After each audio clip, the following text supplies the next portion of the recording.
what was your path in your career to, I don't know, are you now set up as an independent designer in DUMBO, or do you have a team?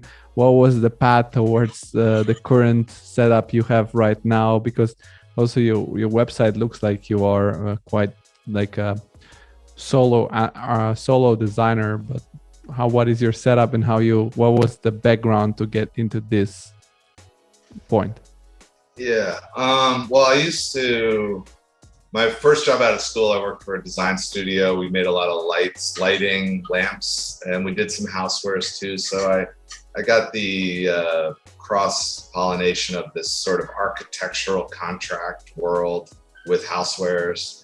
Then I moved on to the big design firm Teague, Walter Dorwin Teague, and I was there with a team of designers doing medical and technology products and structural packaging and aircraft projects.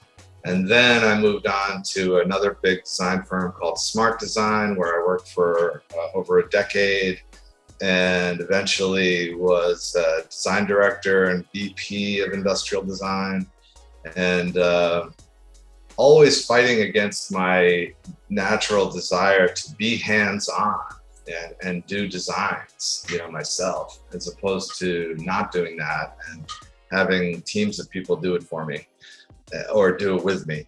And so eventually what I wanted to do, I started a little brand too, where I was making some product myself, manufacturing it, warehousing it, shipping it, and I had these side projects. So eventually what I wanted to do is just be independent and start a small design firm.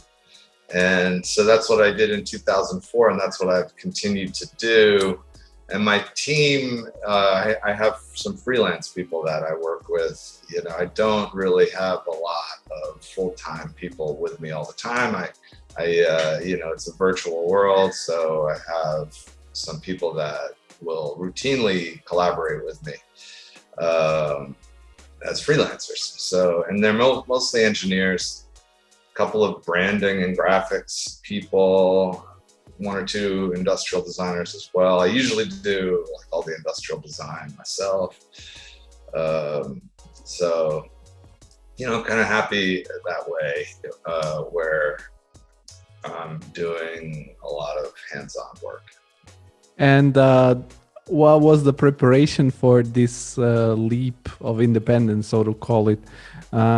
Did you plan it for how long did it take you before you could say, okay, now I'm gonna go independent? Did you maybe prepare some savings so that you could have a first period of time where you could afford to go on without any clients, or did you first get some clients? Yeah. How did this transition happen and the preparation for this jump? Right. Well, yeah, that's a good point. So my preparation for it, I found a client that was willing to give me a royalty. I mean, not a royalty, a retainer. So a monthly check. I would do unlimited amounts of design work for them, and but I knew I had a consistent income. So that's how I did it at first. And then all the while I built up a client base, but I always had a base, like a base. And it was great for them. We did it that way for many years. We did that for 6 or 7 years, and it was great for them because I would have a huge output for them that was probably far exceeding the royalty amount, the retainer amount. But I was guaranteed stability there. So that is how I did that with the retainer. So basically it's a way of being, so to say, independent, but with this solid base. And well, I had one client that I would churn out a lot of output throughout the year. And if I were to bill it as each individual project, it probably would have exceeded the retainer by 3 times. But the benefit to me was a steady and guaranteed monthly payment. So, you know, that was an easy way to transition from a steady paycheck to having my own studio. And all the while I was doing this retainer, I was able to start building up other clients. And for me, it was always fascinating with industrial design. You know, in my head, this is a very, very, very responsible work, because industrial design makes me think of the mass production of a certain object, so that you know, and now when it's mass produced, a lot of people will use it, will have it in their homes or in their hands, and it's a lot of responsibility. And I'm curious, in your feed and in your portfolio, people can see a various number of objects that are very different in their nature. So we can have some even a car, pots, coffee machines, shield masks, a lot of things.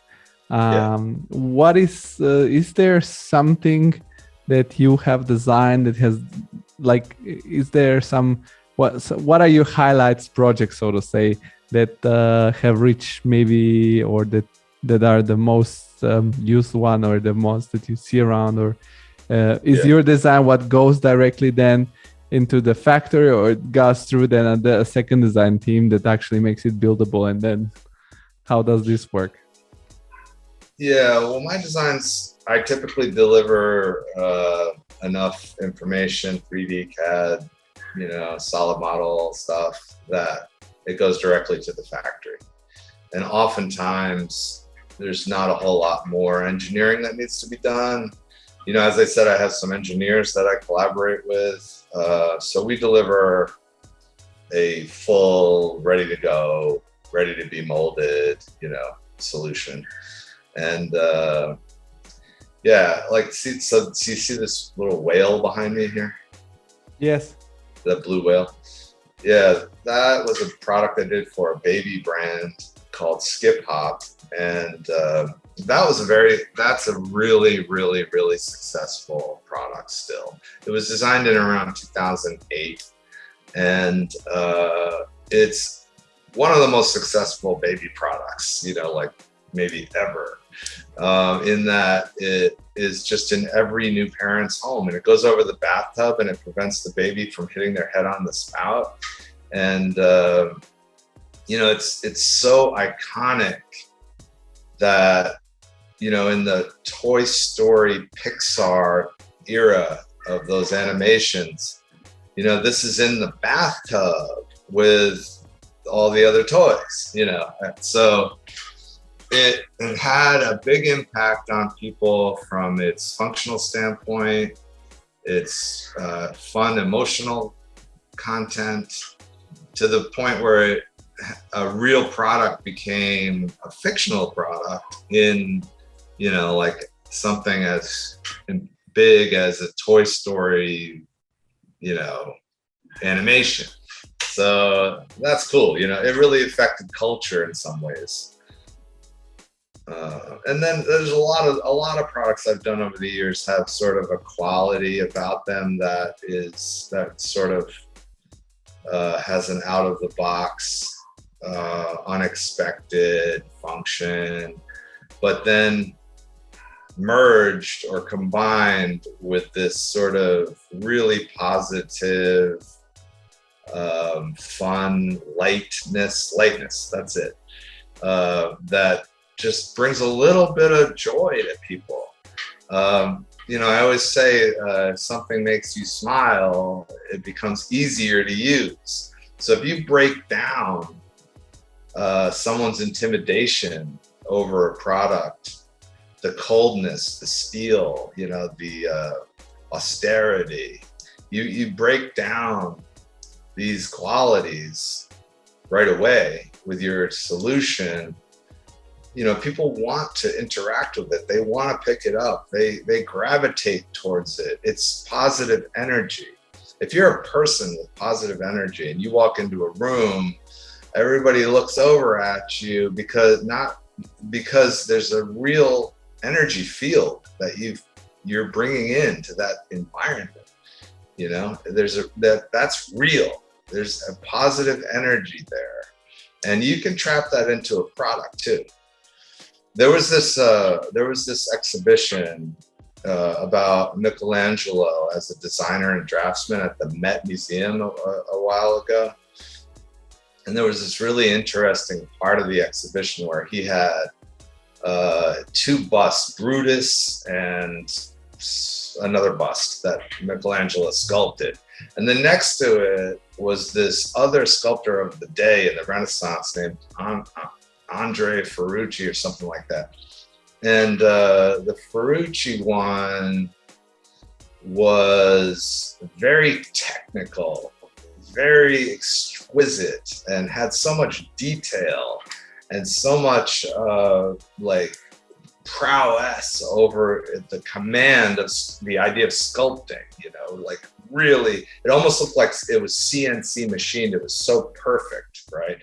And then you contrast it to these two Michelangelo busts that were right next to it, and they were rougher, and they were, but what the Michelangelo busts had were these expressions and this life, and the Ferrucci one looked static, like literally a statue, you know. So the Michelangelo ones and this one, and the Michelangelo ones just trapped into them what the artist, the designer, put into them. So that life, that expression, that life was buried into that product, and it's never ever gonna leave because it's trapped in there. And even now, like 700, 650 years later, it's still just as potent. That energy does not diminish, you see? And that's what a designer can do. That's what a designer can put into a product, and it will be frozen into your product too forever, you know, if it's real.